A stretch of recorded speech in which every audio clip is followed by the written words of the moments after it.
Hi friends, എല്ലാവരും ഓണം എവിടെ വരെ എത്തി?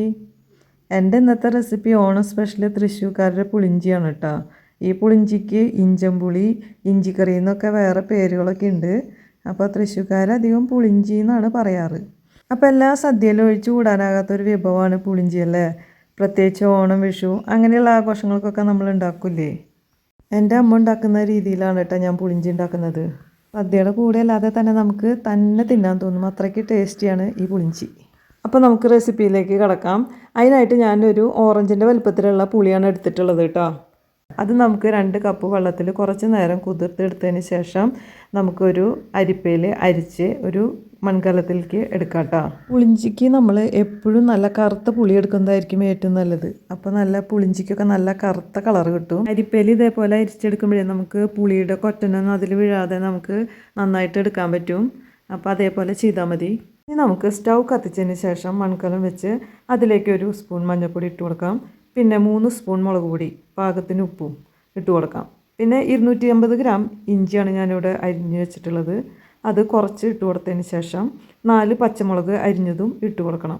പിന്നെ ആവശ്യത്തിന് നമുക്ക് കറിവേപ്പില ഇട്ട് കൊടുക്കാം കേട്ടോ.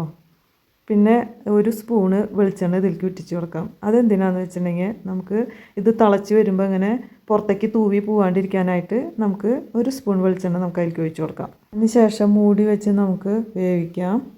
നന്നായി തിളച്ച് വന്നതിന് ശേഷം നമുക്കതിലേക്ക് ഒരു 4 അച്ച് ശർക്കര, അത് മധുരത്തിനനുസരിച്ച് ഇട്ട് കൊടുക്കാം കേട്ടോ. അതിന് ശേഷം 1 സ്പൂൺ കായം പൊടി ഇട്ട് നന്നായി ഇളക്കി കൊടുത്തതിന് ശേഷം വീണ്ടും അടച്ചു വെച്ച് വേവിക്കാം.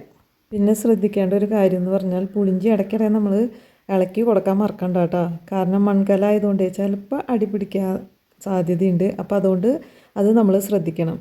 ഇനി നമുക്ക് വെള്ളമൊക്കെ വറ്റി പുളിഞ്ചി കുറുകി വരുമ്പോൾ നമുക്കതിലേക്ക് വറുത്തിട്ട് കൊടുക്കാം കേട്ടോ.